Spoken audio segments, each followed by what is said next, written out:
Est-ce que Fali leur avait dit qu'il a bénéficié d'un privilège de juridiction? J'ai encore une fois que je ne suis pas maître. Ah, Nzambé. Maître, vous me décevez. Hein? Vous êtes un avocat de grande envergure, mais vous me décevez. Ou soit moi, comme un niveau, on a un débat télévisé. Ok. Depuis quand ceux qui ont été dans le procès, c'est qui a se sentir bénéficiaire des privilèges de juridiction? Il y a le principe de l'égalité de tous devant la loi. Et nous l'avons dit, la renommée ne fait pas de vous un privilégié de juridiction. Elle ne vous confère pas non plus les immunités. Là, le conseil de M. Gauthier a exigé la comparution personnelle de M. Ntimba pour des raisons évidentes et les conséquences de droit seront tirées. Malheureusement, la composition n'a pas suivi cette demande-là.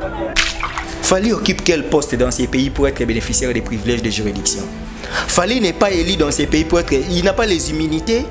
Est-ce qu'il est parlementaire? Oh, Maître Guy. Vous parlez des principes d'égalité, vous parlez des principes des privilèges de juridiction, alors que votre camp adverse, la personne la concernée, a représenté par ses avocats conseils. Mais cela serait à un certain moment, Maître. Gauthier, tant qu'on a attaqué dans les médias, un grand journaliste d'investigation, quelqu'un qui n'a pas peur.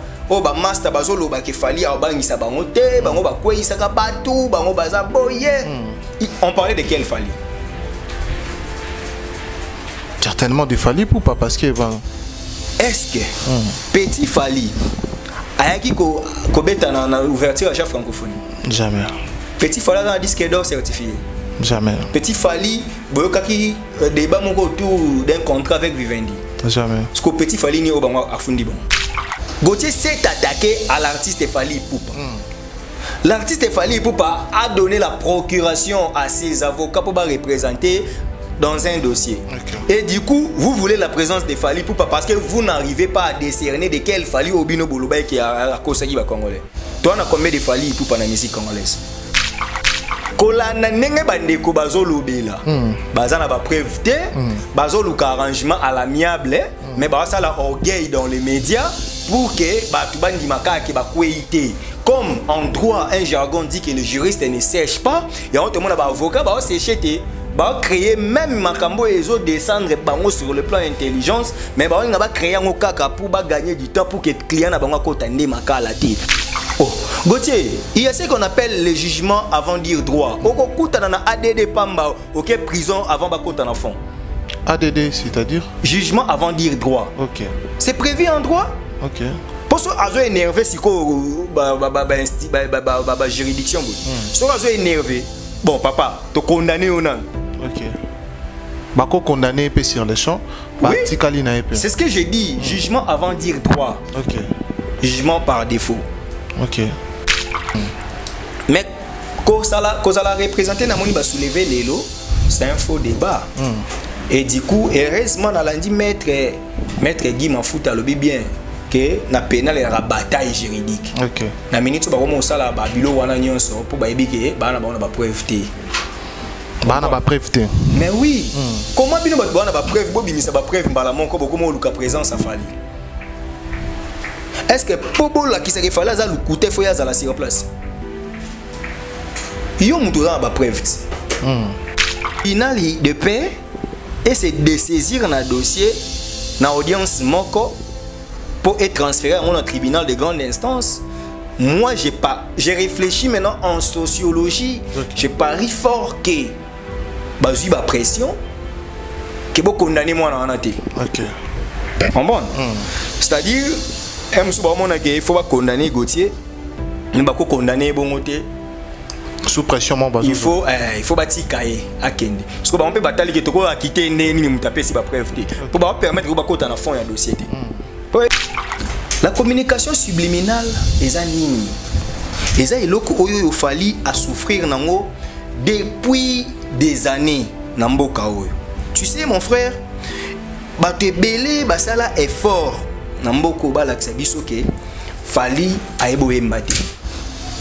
Oyebi, le lope kota bat na mitu so mtawa sa débat oyo ka yebiso ke Fally azaka na succès ayebo yemba te mona mutu ayebiso ke la meilleure voix eza voix nini eza voix oyo yemba roi mwasi voix ya ténor première voix alire to ke ndoyo ka jour musuma ayebiso ma dichi d'état faux chanteur pas yemba deuxième voix alire to ke nebesuma Gilles Kibens faux chanteur. Parmi les bons, il y a le meilleur. Général Investment Service. Une société d'un Congolais aux capitaux 100% congolais. L'une des rares qui vous offre une gamme variée de services dans différents domaines. Nettoyage des façades des immeubles et de tout autre espace de vie. Irratisation, désinfection, désinsectisation. Production de papier hygiénique. Production de glaçons, spécialiste en logistique, spécialiste de l'immobilier, boulangerie, traitement des plaintes. Il met à votre disposition des camions-bennes pour l'évacuation des déchets et immondices. Le tout à des prix défiant toute concurrence. Contactez-nous au 085 090 19 99 ou au 082 79 92 076. Rendez-vous au boulevard du 30 juin, immeuble Virunga, appartement 6, premier niveau, Kinshasa, Gombe. GIS, le meilleur.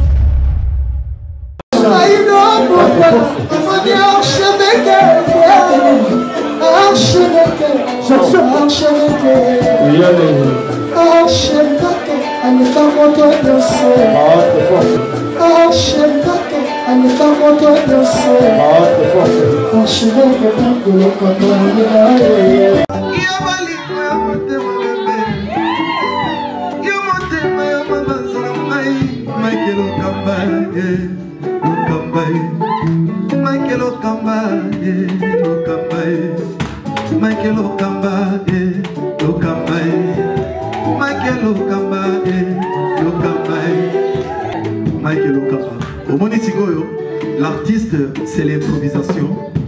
Na honoré dans l'émission. Africa Elengi TV, votre chaîne, l'incontournable, la star des chaînes.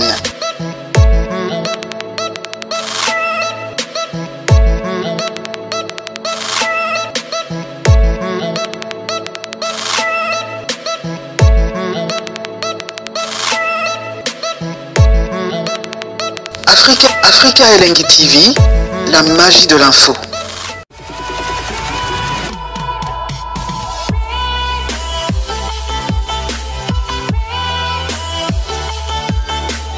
Bienvenue très chers amis internautes, bonjour et bonsoir, tout dépendra de l'heure à laquelle vous allez capter cette émission. De partout vous êtes connectés dans le monde entier, comme vous le savez. Cette émission, c'est une émission qui vous apporte l'actualité, la gaieté, qui vous divertit, qui vous informe en temps réel. J'ai un réel plaisir aujourd'hui de recevoir pour vous un confrère, aussi un maître. Il s'agit de Steve Kabamba, l'archidiacre. Avec lui, on va parler de l'actualité, bien sûr, de ce qui se passe au niveau des tribunaux de paix, affaire Gauthier, CI et Fally Ipupa. Nous aurons bien le temps de pouvoir poser autant de questions à notre frère, à notre confrère, pour pouvoir apporter les analyses bien construites, une analyse qui fera l'éclairage au point de pouvoir révéler certaines choses par rapport au dossier des Gauthier CI. On parlera également de la FRIMA, que nous avons vu quatre Congolais qui ont rendu fier la République démocratique du Congo, Fally Ipupa Fabregas, Passierma Kalamba et Madjabou Gospel. On aura bien sûr le temps d'en parler. Alors restez branchés du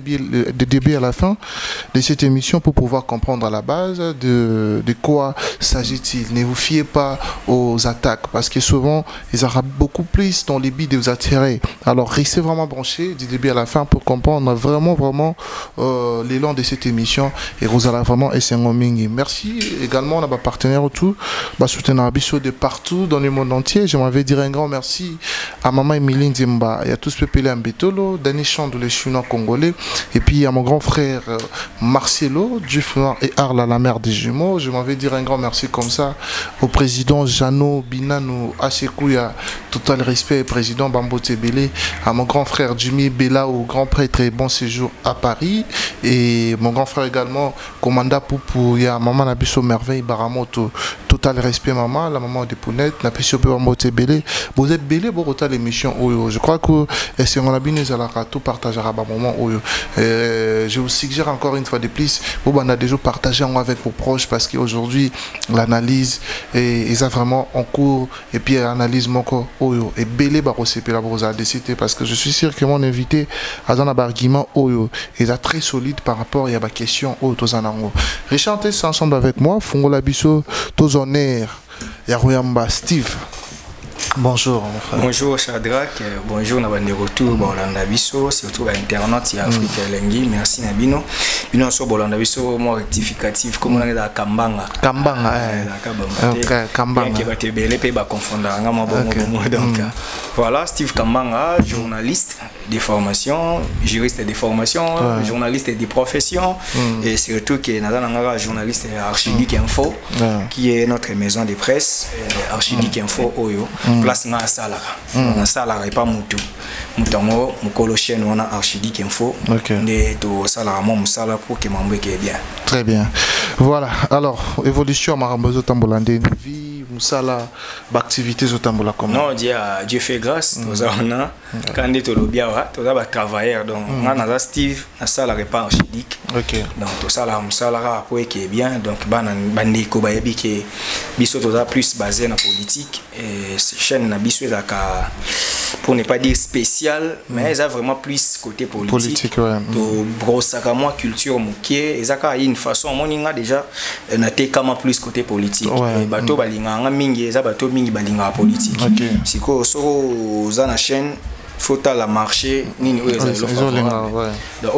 favorable les politiques et on a plus na chaîne biso to zwaka vraiment côté politique mais nzambe pas ça la biso ngolu nous avons un public à nous et non c'est un peu ba découvrir biso tant sous côté culturel les ba s'abonner et pas na biso pe na Archidic Info ne bozala déjà awa na Afrique Lengi bo s'abonner na Archidic Info bo aimer bo commenter bo partager ba vidéo na biso voilà tout ça. Très bien. Alors du côté politique ça vous apporte pas beaucoup d'ennuis parce que côté culture awa tu es bien tellement il y a pas polémique on a des tu es bien qui va nuire à rebeller du côté politique par rapport à des beaux travailleurs mais la rabine on nuit belleté et belé mais il faut en année solide il faut y bello au sale dans la vie bon les citations favorites nanga mon na lobara être responsable c'est savoir ce qu'on fait et être jusqu'au boutiste. Très bien car l'homme est né pour des choses réfléchir et agir on en a ben non pas Cicéron donc ce qui mutu aux responsables c'est-à-dire il faut y bello on sala bello au sala il faut l'acheter il faut que na moti na suka donc tina suka ça objectif obiso to atteindre to ba que Archidic Info il faut to que indépendant il faut dans la média référentiel Archidic Info il faut dans une chaîne basée thématique et politique Archidic Info il faut que na ba satellite Archidic Info il faut on y ba projet on y travaille donc to travailler à yango ba problème pe tant que journaliste et tant que reporter et tant que chroniqueur politique donc tu n'as pas problème et belé des fois tu fais une émission ngambo musu ba sepeli na hote côté musu pe intérêt longwe po yambaki mutu mombo ba c'est de même que bino bona na culture yambita musu muta X muta Y abia oyate muta Z pas bebani na yo donc et ça ba difficulté te rencontre ba difficulté affecte rater ligne éditoriale na bino etambola bien non déjà ngana chaîne nga la chaîne ya politique nationale na yambaka batu ya opposition na yambaka batu ya pouvoir na yambaka ba combattant na yambaka ba résistant na yambaka batu tout sauf que na mbande bato ba finga te donc na sala moins fort penza pa na biso penza ato echa biso mbongo ebele mais soko oya pona ko finga bato en tout cas o lekate soki pe sala mine émission déjà na role kisayo mais prochainement ata actualité ngoza ya ngambu no na oyate c'est pour éviter naza na lutte moko eza lutte pour défendre ba valeur on est baby par manque de repères jeunesse na biso la perdu très bien biso déjà to soit qui moi malchance que liboso na biso tant biso on a banchik na ba debi ba 2000 na ba dislocation ba wenge on a connu un média trop satirique.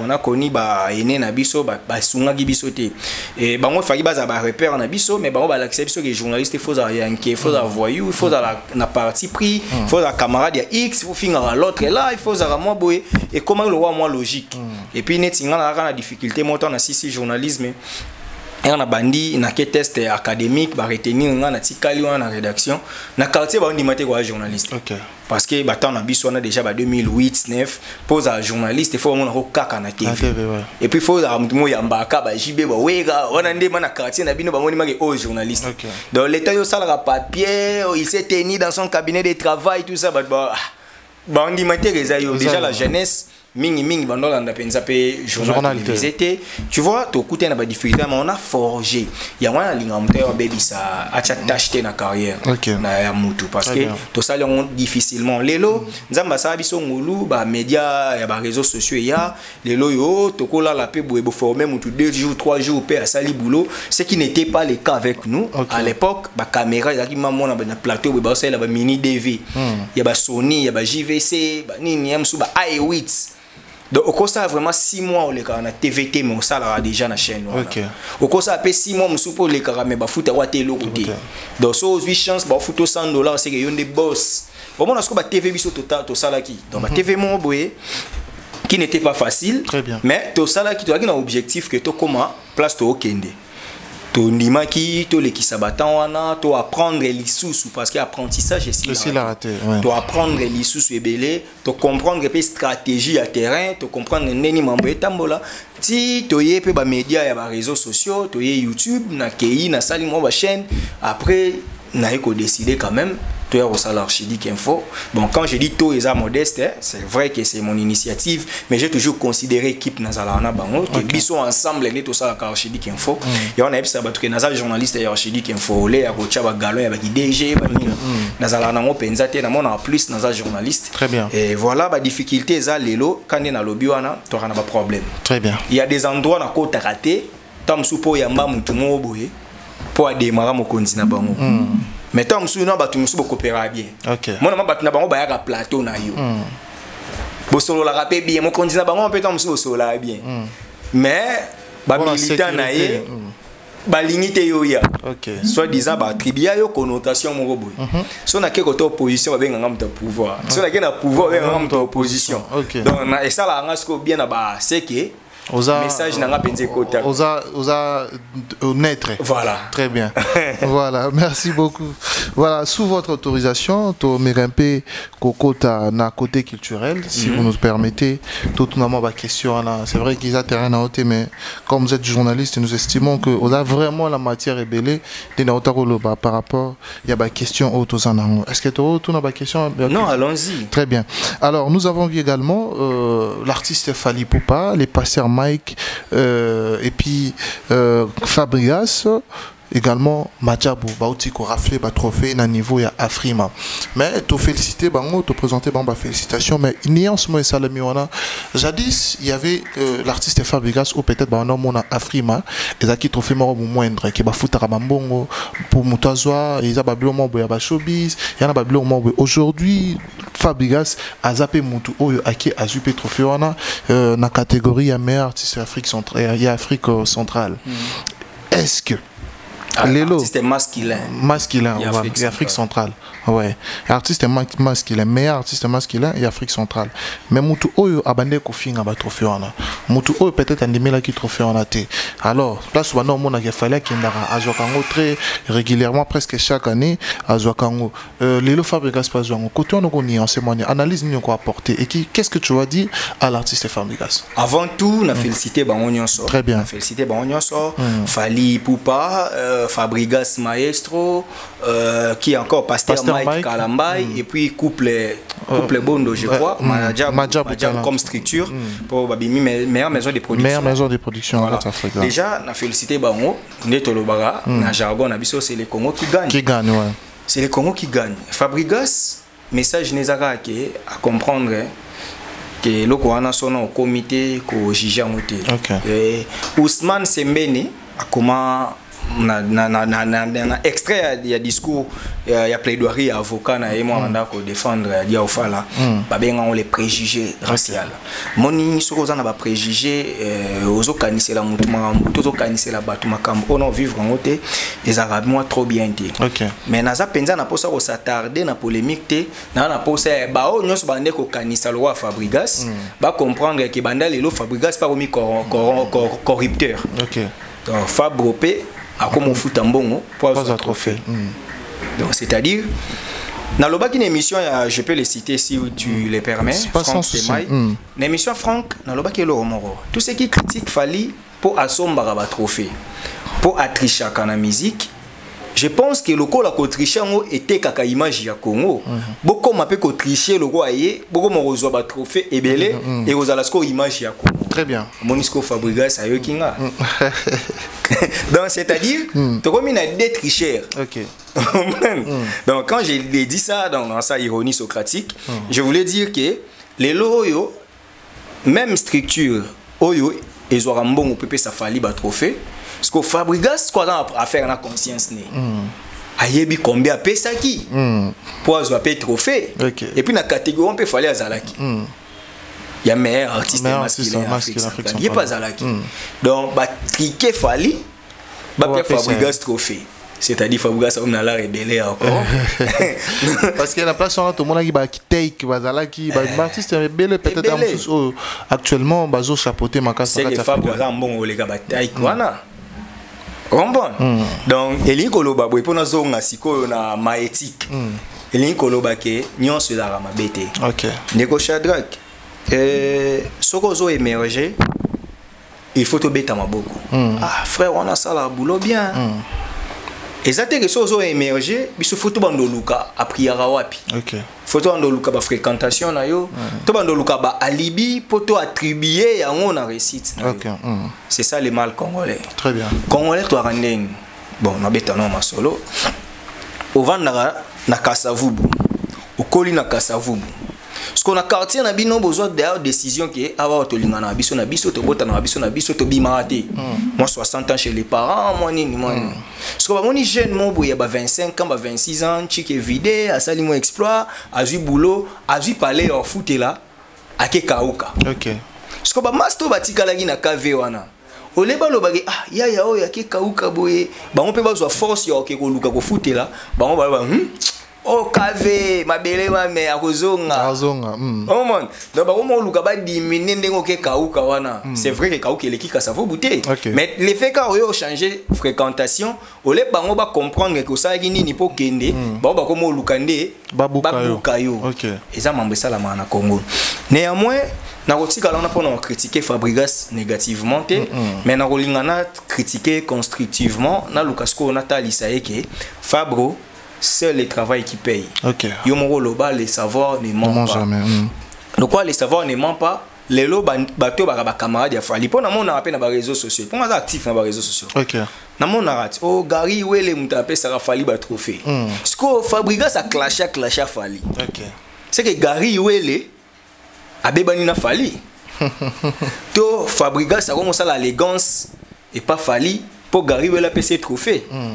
On comprend parce que jusqu'à preuve du contraire Gary Wele ya mbaka Fally so mon d'ailleurs ni ko la kisake ezaka ni ba Gary ni ba onyo soto kanisaka fala da nominé na ba BET award ba Grammy akenda ata zoate mais tout monde a bateau à koseka a comme photographe a salibo ce qu'on joue ba ko nominé mutu mususu et puis elo mon a regretté na Congo ce qui Fally mudazui eza ya lokuta mais ce que mutu muso azui ateza trophée moya mukie penza ah non wana nde ya solo exemple net ya faire en Afrique d'ici Shining Award net exemple ya faire wana c'est bien ba reconnaître son na ya Bizorbi mais ce qu'on a moni niveau ba golo ba kumisi yango mais ce qu'on neni ya Afrique d'ici neza sérieux ya Nigeria eza sérieux oui c'est en terme ya taux il y a corruption. Afrique d'ici, il y a corruption. Vous comprenez? Mais d'entrée, j'ai félicitations à Ferrego là pour avoir décroché ces trophées. Félicitations à Fabregas, félicitations à Fally Ipupa, félicitations à Mike Alambaï, félicitations à Madja Boutala. Très bien. Donc, souci dans les années. Toké penza na trophée mon bon na remise à trophée. Oui Congolais baé. OK. Na moni nos bien zuité, faki nos bien zoa, na moni gez ma wete. Azwa ka pe Afrima na ba ke créer ba guerre moko wana na. Donc, skoto tika ko boudé. Tolo bara atazui eza fin du monde te biso pe to rozwa. Moni critique comme ça to lingaka. Bino quand soit sur on deseni. Et ça nini biso pe to rozwa. Mais ouais, bien nous avons c'est crédible, non. C'est pas trop bien. Mais les loyaux, Fabregas a compris que ce qu'a foutu quitter surtout, ce qu'a foutu un bon côté, a compris que c'est qu'il fallait pas jouer en solo. Parce que ce qu'a foutu un bon, on a gagné na côté n'a déjà fallu. OK. Voilà. C'est les Congo qui gagnent. Na place fallait na des trophées. Toye Sikoyo, na 3 trophées côté, il y a musique populaire, musique profane et puis côté gospel, bah il y a des trophées. Très bien. Merci beaucoup pour l'éclairage au PC na mutuna la biso. Je pense que batu baro sepe la na banda ko bipayo barota la biso et awa sko tozo le rôle d'abord homme politique aussi maître avocat magistrat juriste c'est mieux parce que tout juriste tout avocat est censé être juriste, mais tout juriste n'est pas censé être avocat. Parce que au cause de juriste aussi, ici, au cause de conseiller juridique, au presté, au continuer avocature, au cause de la magistrat, vous comprenez? Au cause de la fonctionnaire international, au cause de la corps diplomatique, tout ça. Donc droit et la science, avocature et la pratique. Si on a le col à nan, nazo exercer le journalisme, il y a un principe d'incompatibilité entre les droits et les journalistes. Il y a un nous actif dans le statut social nanga et ça journaliste. Mais naza juriste parce que dans les 5 ans il y a quoi apprendre droit, il y a quoi droit payer bien. Très bien. Ce qui peut n'a ambition, il y a payer sa cour, mais peut être sous naza assistant, mais naza n'a ambition en tête. Très bien. Merci beaucoup. Avant tout côté en enfant peut-être un sous il y a toute une question concernant le dossier à Gauthier CI, tantôt, il y a une différence entre situation pénale et la situation civile. Différence soit les Arawapi, Kabani place Nil. Ok. Na extrait des rôles, na technique, na extrait des rôles, bachara RP. So mono ke na tribunal ba komi RP. C'est qu'ils ont un rôle pénal. Si on a commis RC, c'est qu'ils ont un rôle civil.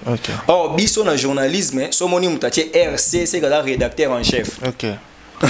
Rédacteur en chef. Donc, si on a RP, rôle pénal, on a droit. Donc, il y a rôle civil, ils ont affaire mobile et comme même en prison, affaire civile, affaire civile, tout en affaire pénale, affaire civile. Affaire civile, ils ont affaire au samba pour dommages et intérêts. Donc, on rétablir le droit aux acquis biaisés dans civil. Ils ont le coup là, nyongo. Comprendre? Nyongo normalement, si on a zuyo mbongo, on a benazuyo mbongo. Dès qu'il y a une bonne foi au foot d'ailleurs, ils ont affaire civile. Parce que si on a un foot, on a des litiges, on a des mémines dans le tribunal, on a des missions civiles. On a d'accord, il y a un foot. Bon, ça va. On a bouillé, il faut foutre. On a foutu dans combien de temps? Oh, dans une année. Ça va, dans une année, foutre. Il faut foutre. Si il faut foutre, il faut foutre. Après une année, il y a quelque chose qui ne faut pas foutre. Tout ça en affaire civile. Là-bas, il n'y a pas la sanction pénale. La sanction, elle est civile, c'est-à-dire il y a paiement. Donc, sanction, il y a dommage et intérêt. Mais dans l'affaire pénale, ils allaient affaire oyoyo et kosukara na dommage et intérêt et ça rappelle la peine et emprisonnement. Moins différence. Il y a un donc surtout bi dans affaire pénale, c'est l'affaire na mutako côté l'omboloko. Mais surtout dans affaire civile, c'est l'affaire wana mutako zo condamnation matika ni libanda. Donc affaire net il a fallu pour pendant dans l'explication ils allaient affaire pénale. Les affaires pénales. Alors affaire pénale procédure au basalagi pour na sala ouverture et affaire pénale en comme quoi que batinda ba convocation et pas Gauthier CI et tout ça et là qui procédure à malam au basimba ina sala. Normalement, les droits ils abouillent. Ceux qui ont porté plainte. D'abord, avant de commencer, tout Congolais, tout homme a les droits de porter plainte sur un lésé par une tierce personne pour rétablir le droit na baby. Ne quoi filmer biso, ce que bambio libanga ozokiawa. Ce qu'on tiki est affaire sociologique au tiki non. OK. Mais ce qu'on bité, il faut l'accès ko bamba libange za mabe, talande na baby o memi na parquet, ba ko sambisa e ba talisa e code pénal. OK. Moni coup et blessure volontaire. Les infractions. Yo bambé libango moni azoki, ozoki si les infractions. Il faut ça à prison. Vous comprenez? Les attaques pour yini. Mais ça que pomba sima abamba sou mutu libangate. OK. Parce que sanction, ils ont des caractères.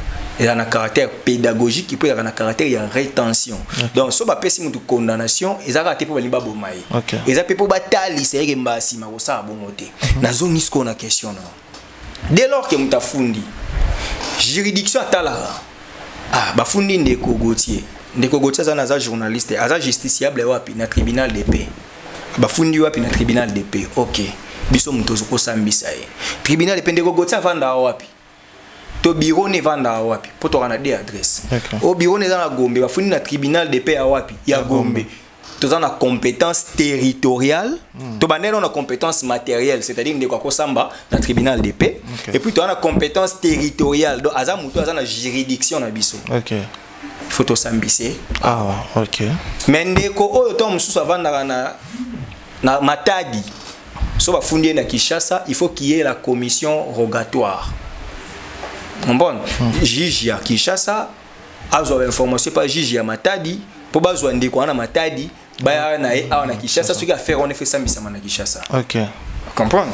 Parce que dès lors que ndeko Fally Ipupa avocat conseil na ba fundi ndeko Gauthier pour na pénal wana ezani ndeko Gauthier lobaki boye ndeko Fally a kosi ba congolais longtemps ndeko Fally azwa disque d'or ya Snap T ndeko Fally azali na contrat na Vivendi T pour na francophonie ndeko Fally azaki kokoka koyemba te banzembo na ye moko na préparation ya ouverture ya 9e jeu de la France. La balance.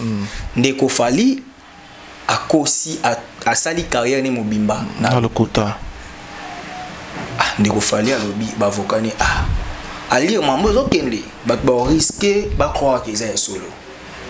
Loro ezaboye il faut ndeko oyo aya na devant bazuzi ala kisabiso quand est-ce que ndeko yazoki disque d'or te et puis ndeko na biso alobaki avec beaucoup d'assurance que aza na ba preuve et puis aza na équipe na Paris oyo esali ba enquête. OK. Aza na ba preuve. A réitérer aza na ba preuve. La charge de la preuve incombe à la partie qui accuse, c'est un principe de droit. Actori incubi probatio. Si on ndeko to ba fundi c'est normal, il faut bien retirer les mandats de comparution. Comprendre?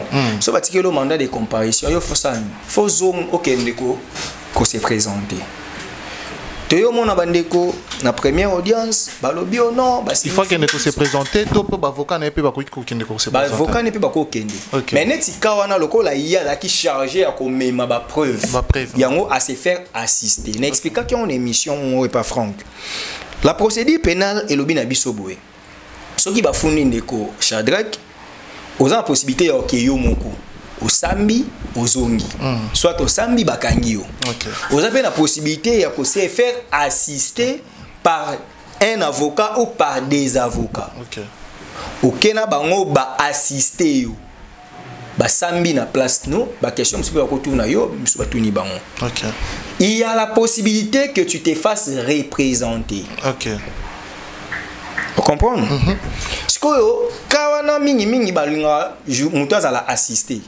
Pour assister parce que au cas où esimbité sur décision il y a mandat d'arrêt provisoire et bimi, il faut azala na ba exécuter. Batikali na vous comprenez? Mais kozala représenter na moni ba soulever lelo, c'est un faux débat. Et du coup, heureusement na lundi maître Guy Mafuta lobi bien que na pénal et la bataille juridique. Na minute ba komo sala ba bilo wana nyonso pour ba ebike ba na ba preuve té. Ba na ba preuve té. Mais oui. Comment bino ba na ba preuve bo bimisa ba preuve mbala monko bo komo luka présence a Fally. Est-ce que pobo la qui se refala za lukute fo ya za la sur place? Yo muto na ba preuve. On peut comprendre que et c'est le comment boyer par insuffisance ou par manque de preuves, par ça là c'est que nous appelons en droit manœuvre dilatoire. OK. Bah y a qui audience à Liboso. Bassengi 2 semaines. Bassengi 2 semaines. OK. Pendant les 2 semaines là, au lieu que mon ami, mon frère, Azane Koutou humble, Azale effacé, il y a Zolinga ça année succès. OK. À Twitter, après tout rendez-vous, na obimisa ba preuve tout ça. J'avais dit à Franck à obimisa té, Aza ngoté. Non. Et puis Sora Zagi Nango, ce n'est pas aux médias de brandir les preuves doivent être brandies au tribunal. Devant les juges qui a la qualité de recevoir ces preuves. Non, on a une question mon place. D'abord, pendant les 2 semaines qu'ils ont demandé, est-ce que Ezalagi Mouto Azali déjà saisi dans l'instance judiciaire et qu'il faut assembler sur tel dossier, par exemple le dossier a fallu pour pas. Est-ce que Eza permis à Mouto Azali acquisé de venir aux médias parler Marambo Ezali en faveur Eza déjà dans la justice? En principe non. Et si quand on a l'obéi qu'il ne ça abuse. OK. Donc il y a théâtre, tout ça na biso base comme on a bana batbalo belanga. Est-ce que Shadrach, il y a 2 mois passé au Robert Alisoa Gauthier c'est une plateau.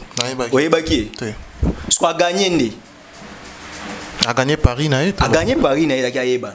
OK. Certains condamnent Fali mais moi je vais en fait ça a droit constitutionnel mais dans droit pénal j'ai choisi côté pénaliste classique.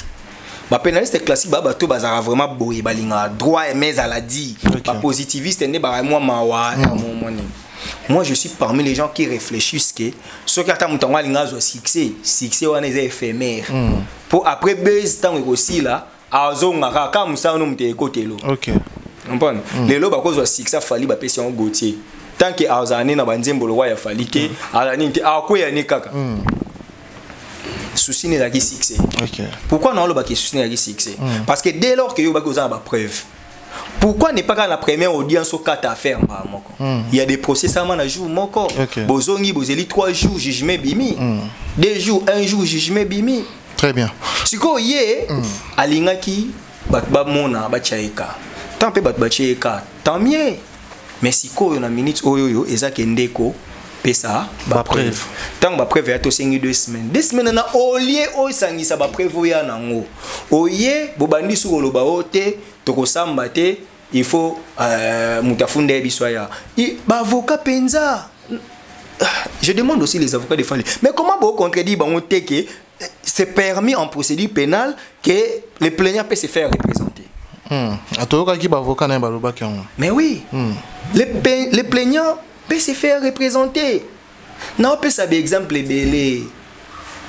Maman Nabiso vice-ministre Wivin Moleka. OK. Asambana VPM Vital Kamer na ba procès ba contentieux électoral 2011. Au moment maman Wivin na procès wana.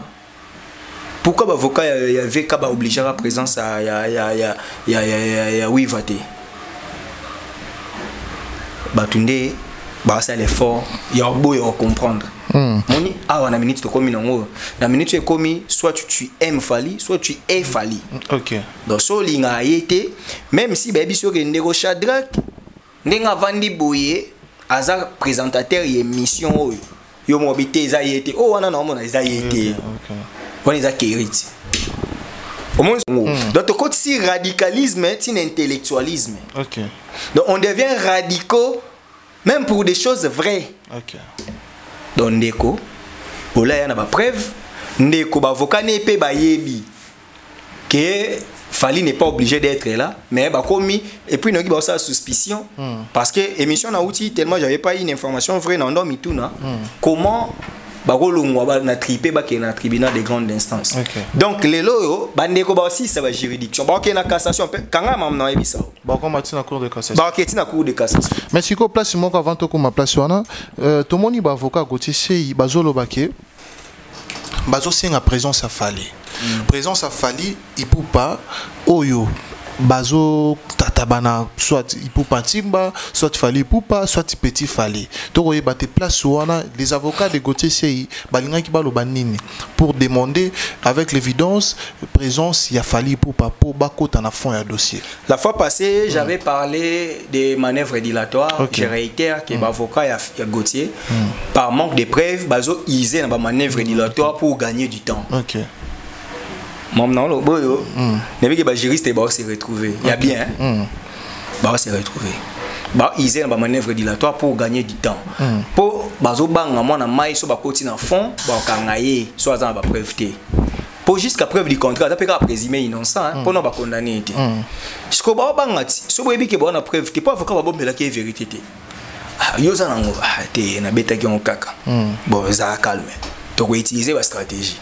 Donc ba ben d'attendre pour moi na mai za libre.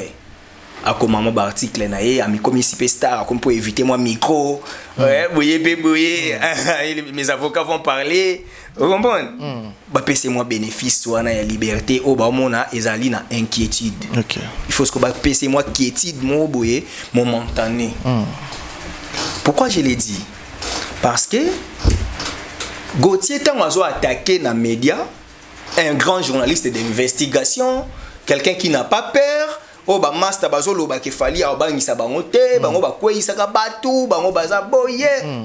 On parlait de quel Fali? Certainement de Fali ou pas parce que bon est-ce que petit Fali ayaki ko beta na ouverture à la francophonie? Jamais. Petit Fali dans disque d'or certifié? Jamais. Petit Fali boyokaki débat moko autour d'un contrat avec Vivendi? Jamais. Parce que petit Fali ni obango afundi bon. Fali Ipupa Ntimba na Fali Ipupa.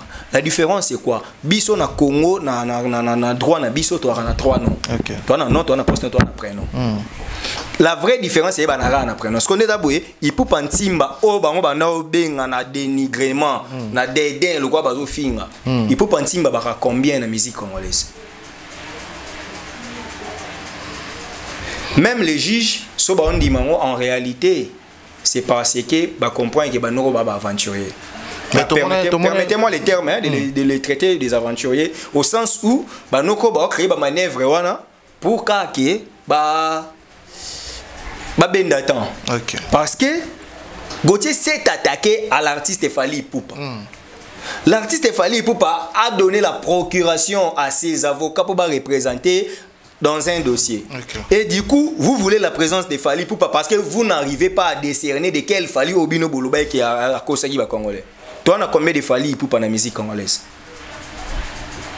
Oyebi même on finga muntu na sirno na e par rapport à ba fait kangayo. OK. Les débats étaient tournés tout autour de l'artiste Fali Ipupa et Ferrego là. OK. Manix défendait Fali Ipupa, Gauthier défendait Ferrego là. Maintenant sikoyo Fali o yazolo baka yebite wana fundie wana. Et là ce qu'on Fali o puis ça Fali o ka ya bandolo ba émission qui Fali wana kosa batu. Ye muta fundie est-ce que Fali o api ya luka. Fali muso abimi wapi. Na musique ya Congo to kana combien de Fali Ipupa. Vous comprenez? Et ça en simple. Attendons ce trop le bata émission et ça à 2 heures. Conclusion ezaka ke Gauthier mema ba preuve. Bah prévoir au salaire qu'il fallait pour pas te comprendre que à cause ça qui tant que tu n'auras pas de preuves OK cours d'appel après cours d'appel OK cassation na cassation va finir dans condamné pour réquiser ce que ni ba juge à cassation pour ceux qui ba sali suspicion c'est que pour na bango tribunal de paix à Gombe fallait appeler bango mbongo bango nyonso pour ba condamner Gauthier Sey. Et puis excusez, par rapport au principe d'égalité et à justice, est-ce que Fali leur avait dit qu'il a bénéficié d'un privilège de juridiction? J'ai encore une fois que je ne sais pas maître. Maître, vous me décevez. Hein? Vous êtes un avocat de grande envergure, mais vous me décevez. Ou soit moi, on a comme un niveau dans un débat télévisé. OK. Depuis quand? Ce qui m'a été dans le procès, c'est qu'il a se sentir bénéficiaire des privilèges de juridiction. Fali occupe quel poste dans ces pays pour être bénéficiaire des privilèges de juridiction? Fali n'est pas élu dans ces pays pour être... Il n'a pas les immunités. Est-ce qu'il est parlementaire? Oh, maître Guy. Vous parlez des principes d'égalité, vous parlez des principes de privilèges de juridiction, alors que votre camp adverse, la personne la concernée, a représenté par ses avocats conseils. Mais soyons sérieux à un certain moment, maître. C'est vrai. Et si on a un c'est un avocat, il faut à ça bongo. Il faut à ça bongo pour gagner du temps. Et puis il faut ça bongo pour gagner les esprits faibles, les communs des mortels bateau baïbi droité. OK. Moi tant que je suis pas sérieux. Oh, il y a Zanani. pour ça le tribunal de paix a déformé information pour comprendre qu'il fallait bouder tribunal de paix. OK. Or, fallait bouder tribunal de paix, fallait se faire représenter par le tribunal de paix. Si fallait se voyer bénéficiaire des privilèges de juridiction, il n'allait pas accepter que l'avocat concerné va porter plainte dans le tribunal de paix. OK.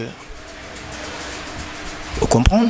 Très bien. Donc c'est une façon de faire comprendre aux gens que kolana nenge bandeko bazolobela bazana ba preuve te bazoluka arrangement à l'amiable mais bazala orgueil dans les médias pour que batu bandimaka ke bakwéité comme en droit un jargon dit que le juriste ne sèche pas et on te demande ba avocat ba sécher te ba créer même makambo les autres descendre bango sur le plan intelligence mais ba on va créer un kaka pour ba gagner du temps pour que client na bango ko tande makala te donc bataille a comme tourner tout autour il y a emprisonnement ba obenda temps tant pe ba oya lisusu des semaines ata ba ke tribunal de grande instance ba ko luka su ba lo ba ke tribunal de grande instance eza mabe ba ke na cassation suka pe ko koma ba ko zo pe bo et qu'occupé ko sala ma ke gotia za ba preuve te ba condamner to ba bimo yo kaka ni fallait payer la justice. OK. Ba chité wana. OK. Très bien, mais ce que place mon na tuna question ba tu peux ba na posa base d'éclairage nango. Est-ce que tribunal de paix ne ba accepter que dossier et kende na grande instance et ali sous ya cause moko boye non bientôt suspicion na bangonde sali que tribunal de paix est accepté ya routine na dossier est à transférer na grande instance. Il y a un adage qui dit lorsque la politique se mêle en droit les droits perdent ses valeurs. OK. Moni ba magistrat ba juge mon en canal ils subissent des pressions énormes. OK. J'ai un pari fort que bandeko wana ba sali on de leur propre regretté parce que dès lors que bango bazana compétence ya ko sambisa affaire wana ba aurait côté comme qui était c'est-à-dire peut-être ningi bandeko ba ba sali suspicion donc pour na bango toutes les chambres et tribunal de paix à Gombe eza contre Gauthier. OK. Parce que bah réquiser bah juge mais bah ceux qui n'a pas réquisé parce que la réquisition voudrait à ce que bah ko changer bah juge bah zo bah juge mususu bah sambisa bango. OK. Mais bango bah boy bah juge nyon soit tribunal de paix. OK. Bah boy procureur général près les tripés procureur de la République près les tripés. Or les procureurs de la République près les tripés Azo s'est constitué maintenant pas comme ministère public, avocat de la société. Okay. Ah, ndeko, yo, olobaki kaza ba preuve te, ça va, qu'on a défendre yé le roi société, yo ya kana ba preuve. Mais la présence déjà des procureurs de la République, ou en la présence, il y a plaignant. Ok. Pourquoi ba ndeko ba tourner mututero? Très bien. L'État congolais est fondé Vital Kamerhe. On prend pour tout l'État congolais parce que procureur tant bakangi VPM Kamerhe na procès 100 jours au moment où on a kawana que o ngayeyo président de la République le premier ministre ngam na représenter Congo il y a eu les avocats de la République, OK, qui ont représenté la République. Est-ce que mon qui parti à Kamerhe oublier que République est là? Non. Tout tourner mituko bayaya. Très bien, très très bien. On a vraiment battu comprendre. Dès lors que le tribunal de paix est cédé dans la facilité de lobby, ce qui droit politique et côté droit et perdre la valeur. Non, j'ai pari fort que bazu pression mon boye, ba moni ou soit ba moni dossier en bêtise. Moni blanc fait ça va juge kanda. Ba comprendre que ah o ba embrier biso. Ce qu'on a place ba l'extra biso ba temps. Ba ki kana TGI. OK. Est-ce qu'il y a-t-il un angle sur roche par rapport à Makambo Nyo surtout les cas sur ces dossiers comme on a que ça se voit déjà. La base de compétence. Ça se voit. Pourquoi? Parce que en droit Gauthier Orgueil ça les a envoyé à Pamba mon ami. OK. Gauthier Fakial que c'est un meilleur journaliste et investigation à investiguer, à trouver bilo wazarango, à y non ba moi la kisi. Il n'avait pas besoin de voir Fali en face. C'est comme si à Rana souci au monde Fali pour pas en face. OK. Oh, Gauthier, il y a ce qu'on appelle le jugement avant dire droit. Oko kuta na ADD Pamba, OK, prison avant ba kota na fond. ADD, c'est-à-dire jugement avant dire droit. OK. C'est prévu en droit? OK. Pour ça, azo énervé si ko ba juridiction boy. So azo énervé. Bon papa, to condamné au nan. OK. Bako condamné pe sur le champ, particali na épée. C'est ce que j'ai dit, jugement avant dire droit. OK. Jugement par défaut. OK. Kende nan, to continuer dossier. Vous comprenez? Et si quand ils ont la qui ça parce que de plus en plus to comme on a ben indice il y a culpabilité par Gauthier. parce que ba communicologue so botali Gauthier bomona elongine za yobanga. OK. Elongine za lisusu moni na début tant ça ba émission en autre ma pekaboye ça prouvait que les muntu pensaient qu'il y a reternir ka image ya Fally. OK. Mais au moment senti que nous commis oh non il faut y pas ya tout ça. Nyonso wana moi mobile ya kokufa mazoboya kokufa. Peut-on dire qu'il y a des grands politiciens qui sont derrière Gauthier Sey? Non, ça je n'affirme pas. Je n'affirme pas parce que Biloko Bongo, si je dois affirmer, je dois prouver. Ok. Je n'affirme pas. Mais le fait que tribunal de paix et se dessaisir dans un dossier, dans l'audience moko, pour être transféré à un tribunal de grande instance, moi, j'ai réfléchi maintenant en sociologie. Okay. Je parie fort que j'ai la pression que vous condamnez moi dans la tête. Ok. Bon. C'est-à-dire, il faut pas condamner Gauthier, mais il faut condamner Bongoté. Sous pression, il faut bâtir cahier à Kende. Parce que on peut batailler que tu as quitté ni me taper si ba preuve té. Pour permettre que ba côté dans fond ya dossier té. Pour que ba côté dans fond qu'est-ce que ça parce que nous avons vu comment Madame le Président Touana a demandé Gauthier Sey a demandé la partie à Gauthier Sey va présenter ba moyen défensif na bango. Ba PC en moté. Donc ba ça na moté. Donc ça dit que ba na ba preuve té. Quand si tu vas présenter vos moyens de défense. Et l'axini l'accès biso ba preuve na. Parce que ba PC pas du tout. De l'axini. Ba ça na moté. Ezate pour sous Fally azate papa na baneli sous pour une dernière fois. Fally azala to azalate tant que ba avocat ya Fally bazawana. J'ai appris même que son frère, son cousin quelque chose comme ça fiston coloqué azawana. Azalaki. Bazore na longo li écouter ya tierce personne. Nazongi man ba avocat ou ba légalement connu. OK. Ou baza ba représentant ya Fally. Gauthier devrait montrer des preuves. Présentez vos moyens de défense, te représenter parce que vous n'avez pas de preuves.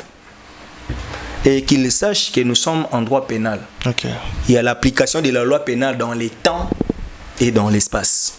L'application de la loi pénale dans les temps et dans l'espace. Okay. Expliquez-vous ça. Non, c'est-à-dire la loi pénale, ils en ont temps où et salama. Ok. On bon. Nenge bazawana. Bakanisate o. Il y aura les temps qu'on va donner, il y aura toute une unité à faire rester pour moi. Okay. De plus en plus, on va la liste, on a civil, on a 5 ans. On a pénal. Okay. Na pénal, c'est le temps. Okay. Il faut basili ça va côté na parce que na pénal mamele ka ebele. Faut pas les camons monsieur. Donc on va ça l'application de la loi pénale dans les temps par rapport à la loi et comment qui en vigueur. Si les lots. Okay. Par rapport à l'espace, ils allaient territoire, ni loi droit les a appliqués. C'est pourquoi je parle de l'application de la loi pénale dans les temps et dans l'espace. Okay. Dans les temps, c'est-à-dire la loi sur la diffamation, ils a déjà. Okay. La loi sur l'imputation dommageable existe. Okay. Et puis l'application dans l'espace, ils allaient s'exercer à tous les Congolais. Okay. Dans un territoire national comme l'Ibanda Boriko utilisé voix pour sous. Très bien. Ok. Voilà. Il y a des murmures au Ezo Salima sur le Belomo Awa en coulisses parti à Gauthier Sey bazoloka réconciliation dans l'amiable. Mais kotoyo na média et puis na tribunal bazo sala borgay. Alors tout qu'il y avait sous prétexte que la femme de Gauthier Sey aurait cherché un des membres de famille de Fally pour pouvoir créer des rencontres enfin que Baluka Dosiango et s'éterniser ici la Gauthier Sey a quitté na mamonio surtout basenga pardon et tout ça là, mais entre autres koto mona bazo kindera bazo foncer kaka ba kendeti na justice. Je ne confirme pas cette thèse, mais j'affirme au moins une thèse ya baninga nanga ba journaliste au ba pression. OK. Bango bazo obligé Fally à kende na ses sacs parce qu'il y a eu entre guillemets une lettre introduite na ces sacs et c'est ça qui sera parti à Fally bandi mabasa a droit de réponse dans même émission. Or souci ezaki yangwana. Fally ayant compris cela comme soit boinae. Il y a un principe de droit qui dit le pénal tient les civils en état. OK. Dès lors que le juge pénal a joué dossier où ils au même moment dossier civil na pénal, c'est-à-dire juge civil a aussi reçoit dossier. Et les juges civils selon les amis, et ça c'est ça. Ils oublient que le CESAC n'a pas un tribunal. Pour nous ça. Les tribunaux des pairs ils ont INPC. Les CESAC ils allaient pour la réglementation il y a des médias. Parce que même si les CESAC pouvaient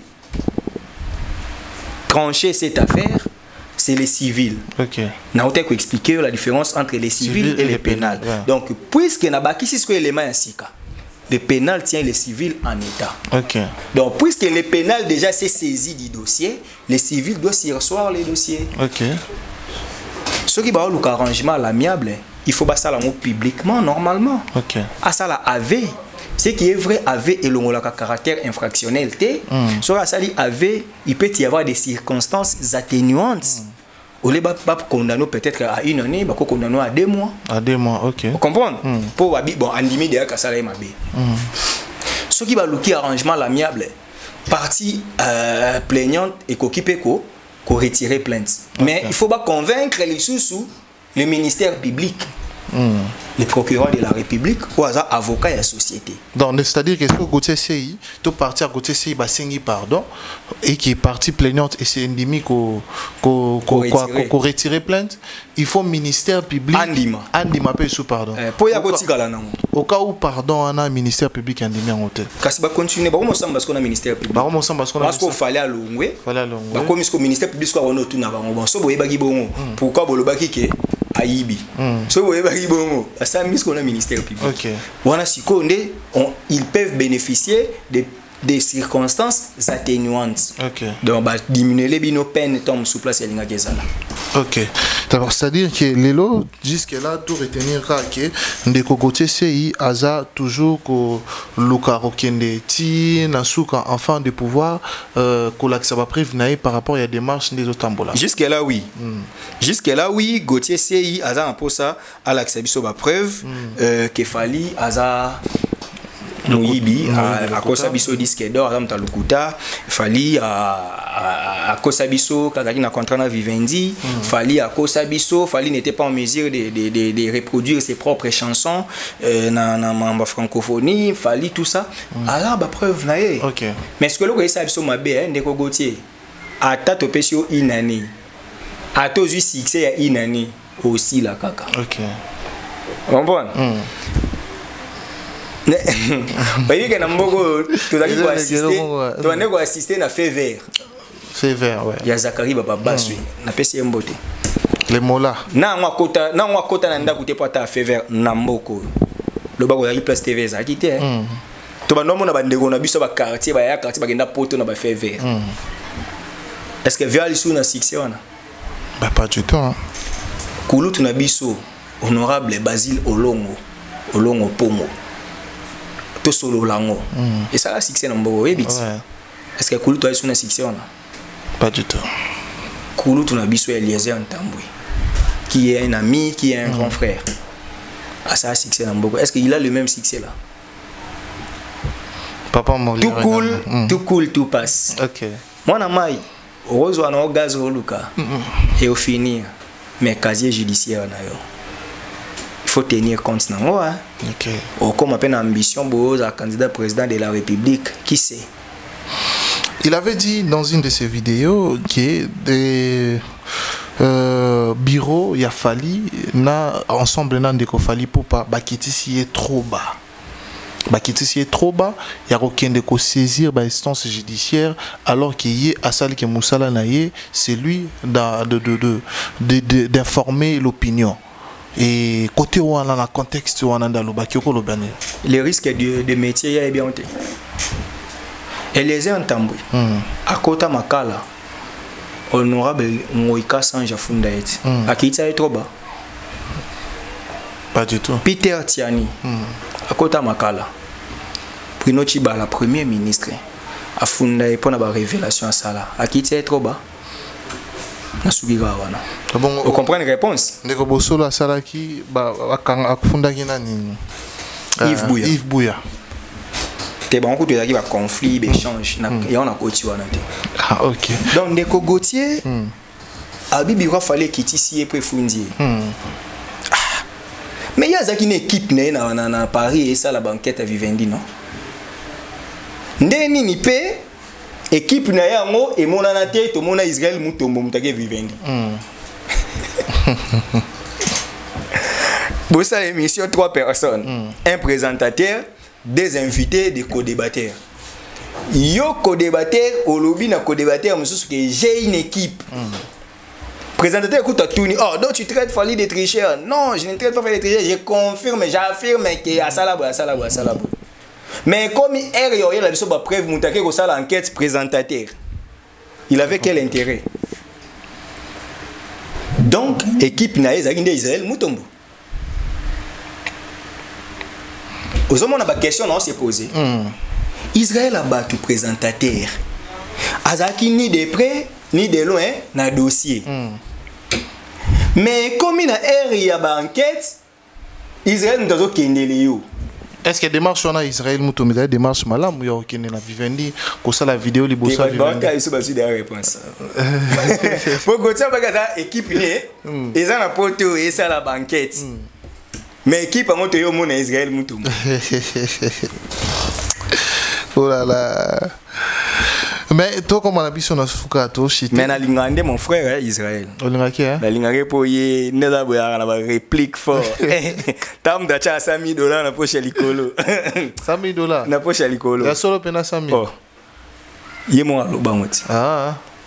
Mama Martin bakola zongi susu asengi sumbo asengi mbongo na CP na junior makabo félicitations champion moi recadré mais na CP quand pour salon en anglais surtout en français na lingala mais on moni que ndeko Israël a bisa bisoni $100,000 ya mbongo apocha likolo donc on met ba Fally ba blo amiki pona soko tu $100,000 acha na pocha likolo so eza blo amiki pona se retrouver na kati ndenge nini te aza kota vérité na landi vidéo ni moi albi aza kota vérité donc kota vérité na ye il faut qu'on affirme que Fally aza tricheur. OK.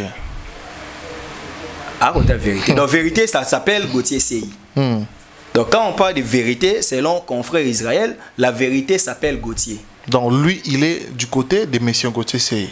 Selon lui, OK. À sa côté il y a vérité. Vérité pour Ezali, Gauthier il n'a fait que son travail comme journaliste. OK. Or, s'il voulait aider Gauthier, il allait lui interdire de tenir ses propos. OK. Des propos arrogants. Des propos méchants. Bon, Israël a été belé, na limi mana kota na guerre na été. OK. C'est un confrère et surtout que ndé on va défendre côté vérité ça. Na bi ke ba confrère belé déjà baza d'accord na ngate pour na bango ya lwana briser principe à solidarité. OK. On a nebse bango que principe à solidarité tout ça là on a muto aza na raison. OK. Moi je ne suis pas convaincu que Gauthier a raison. OK. Bien que je sais qu'il jouit de la présomption d'innocence, mais moi en ma qualité de juriste. OK. J'ai compris que moi na mai azani na ba preuve et j'ai compris qu'il a fait ça pour ternir l'image ya artiste. Je me désolidarise na démarche na ye nga naza libanda mais c'est là et lobité que te bebani parce que ba tout ba mona nga na ba master na nga lobité o solo la po te bebani na bisoté sauf que nga ine na démarche na bango wana ya kozala solidaire na mutu nyonso ata sali mabe nga naza te na kotaka yango te. Moni Yves Bouya tant bafundaki na kotaki parce que Yves c'est mon ami. Gauthier aussi c'est mon ami mais Yves avait raison. Quelqu'un qui devrait voyager à Kimakala tout ça et puis ba kidnappaki hier ayo se retrouve. Oui, je l'ai soutenu. Israël Mutombo. Tant au culte monsieur José Makila Fundier. J'étais avec lui au parquet. Je me souviens ce jour-là, j'étais avec John Lungila, Doujézi, Yves Bouya aussi. Tozaki nae. Je suis bien avec tout le monde. Mais démarche na bango ya koluka ko ternir une image artiste, moi je trouve ça anormal. Je ne peux pas les soutenir. Très bien. Donc là, je reste du vrai côté de la vérité. Sauf qui un jour Fally Ipupa à se comporter mal na presse, je serai contre lui pour avoir offensé ce que moi j'ai étudié pendant des années. Très bien. Mais le coup la salle en ôté. Afani nanda kwa beta lisola Vivendi.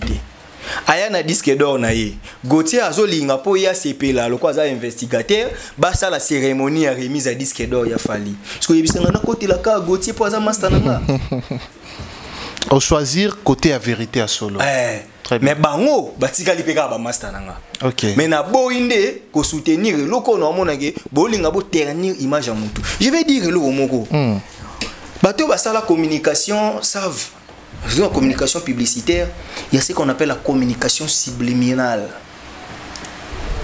Maman, prenez les stylos. Bon, les amis, prenez les stylos, c'est quand même un langage. Il y a bateau prétentieux quand même.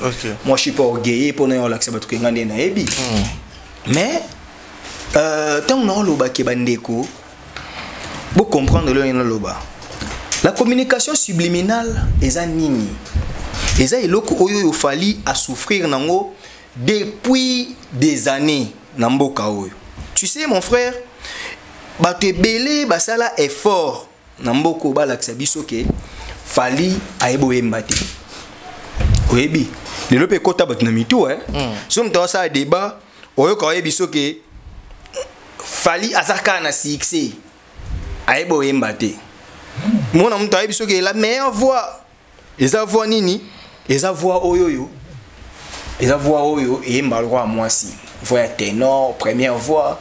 À lire to que nous joue m'a dit d'état faux chanteur. Pas ma deuxième voix. À lire to que nous sommes Gilles Kibens faux chanteur.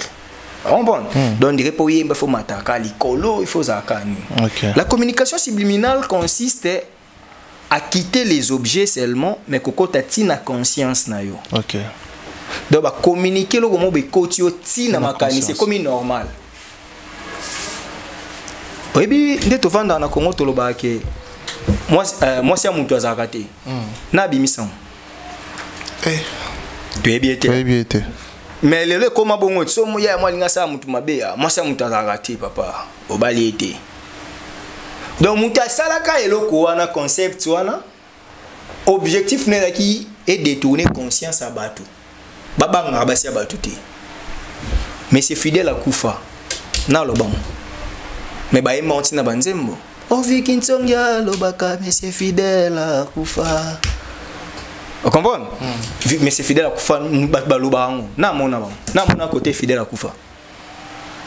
Et ça ba concept oyoyo et yaka ba travailler non seulement publicité et locaux.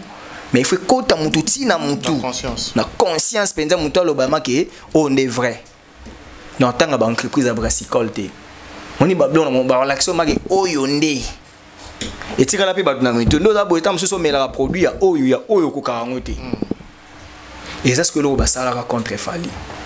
Ils ont pris le temps de ternir l'image de Fally. Faux chanteur. Orgueilleux. Afongola jeté prétentieux Mawelisa Sotuni bango donnez-moi une vidéo où fallait manquer mikolo respect so bazangi yo atinda ka batu bafinga OK so bazanga pour ezakate loko ezakate conclusion kanini tango atinda ka tango oya le kaka finga ka ezaka Fally papa. Comprendre. Très bien. L'équipe de communication de Fally, je sais que vous êtes professionnel, mais essayez de contrer cette communication qui vise à ternir totalement l'image de votre artiste. Très bien, très bien. Merci beaucoup, Ndeko Steve. Nous sommes pratiquement à la fin de cette émission. Je crois que passage na olelo et Honoré Bisso et puis Bandeko Barota la Bisso en Afrique et la télévision. Dès lors que vous avez la possibilité, topé aux en matière en tout cas aux les bienvenus dans la Afrique et la télévision. Alors, na maïnio surtout aussi na Osola lelo, Batouba retenir nini la passage na olelo la mission. Batouba retenir que au Congo au Congo, il y a encore des gens qui militent pour que le Congo ait toujours sa valeur. Le Congo bénéficiera toujours de ces dignes fils que nous sommes. Très bien. Je milite pour les valeurs au Congo. En tout cas, biso bato sala ba média pour na kaki ndeko na ngamo pour na tanga communauté. Afala kanisa ga na faire na ba youtubeur. Oh, master wana na bien. nayebi pe background na ye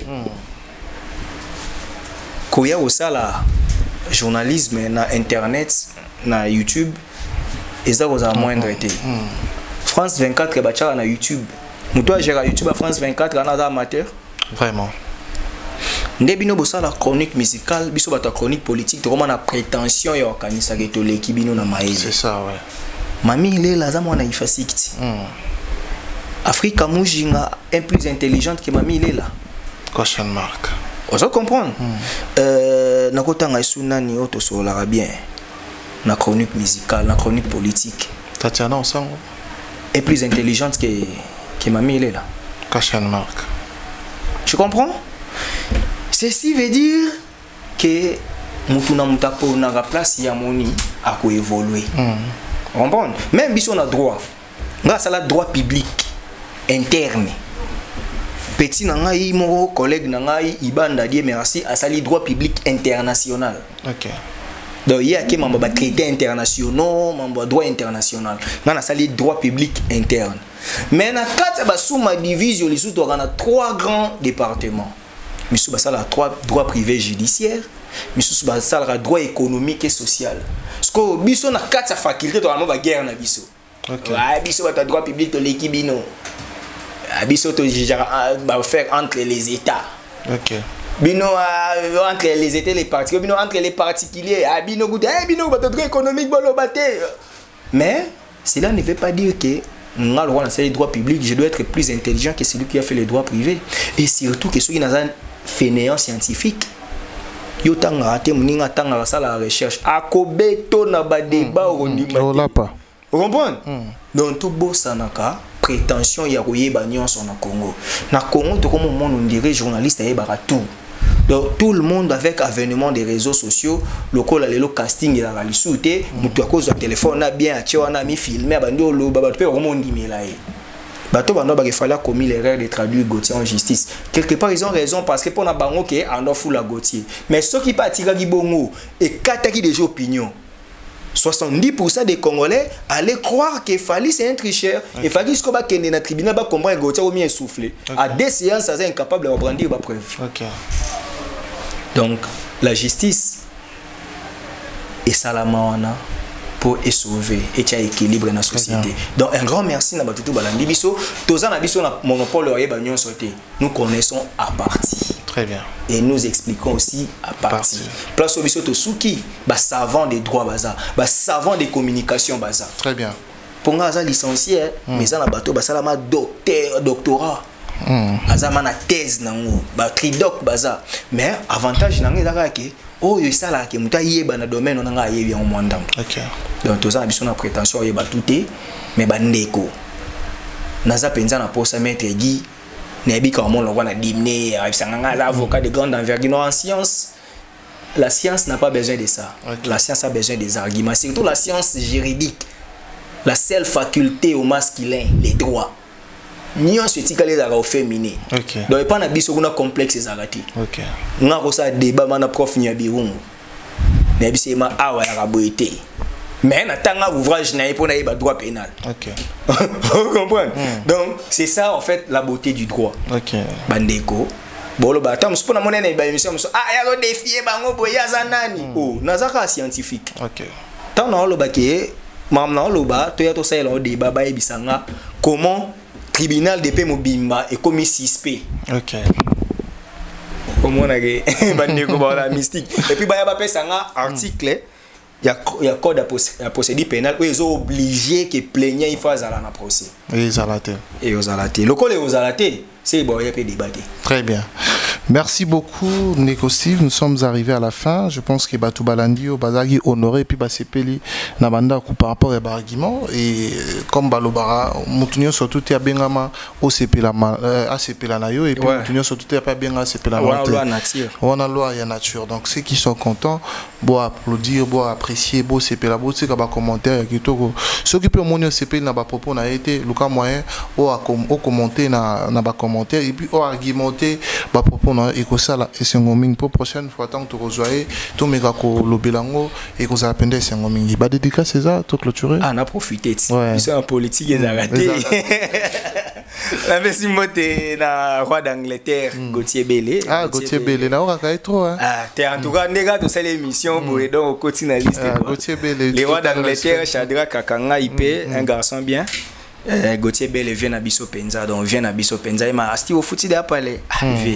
Tindaka. Gauthier Bélé na bon. Vieux Tindaka. Ça fond la Gauthier Bélé. Vieux Tindaka. Gauthier Bélé totalement ozala na ngote mais lui il se soucie de toi.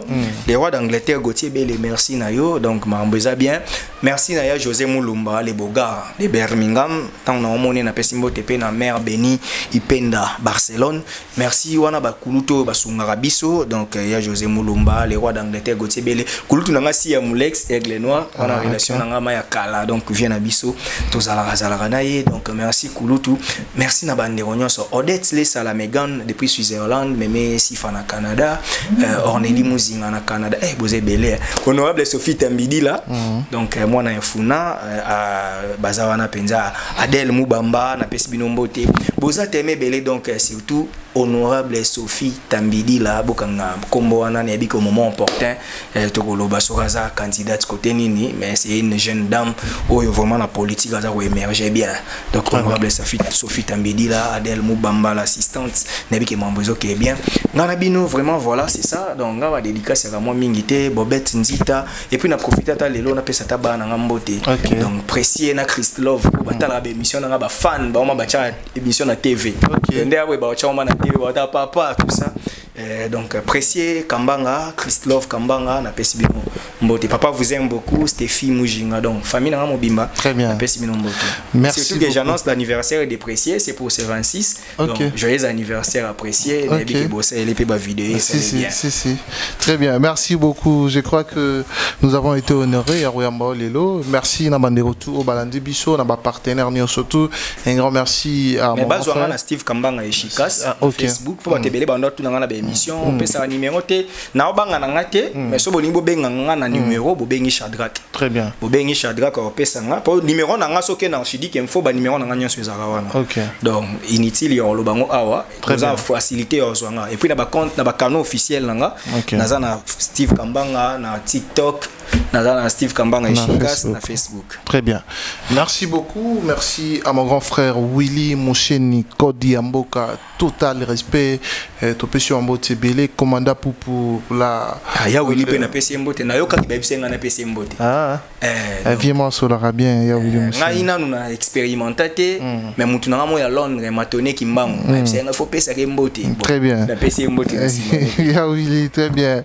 À Orlando et puis topesi Ambote na Jimmy Bella au grand prêtre Vicky Loge et Zomi Bongo na Kinkole na mosquée appartement Yakitoko Yamalonga et puis il y a bien Makasi Canada na kata Kinkole Europe na kata Kinkole soza kuna oza mobimba commanda pupu motema batu ya merveille Baramoto la maman des ponettes total respect commanda pupu on appelle sur Mamote Belé ya Jano Binano le président Jano Binano Asekuya topesio pe Mamote Belé merci comme ça à Dani Chondo le chinois congolais merci au couple légendaire Marcelo Diouf Noir et Arla la mère des Jumeaux sans oublier Karine Manessa British mère à Batamignon la Pession Ambote Belé Pesela Ambote na Exikei Emmanuel Kessa et puis Vicky Kessa Pena Pessie Bambote Belé. Nous sommes arrivés à la fin. Je dis un grand merci à la prise de vie Richard Tessa Héros dans l'ombre Biga Patois mon frère et puis côté qu'on a tous un fils Saint-Jus in réalisation et puis total respect à Mike Lokamba 3 fois archevêque. Ah, je salue lui, c'est un frère, c'est un ami de longue date, archevêque. Souvent, on confond l'Arabie Songa, archidique, archevêque. Je te salue, Mike. Très bien. Merci beaucoup. C'est la fin de cette émission. Merci de nous avoir suivis. À la prochaine. Bye bye.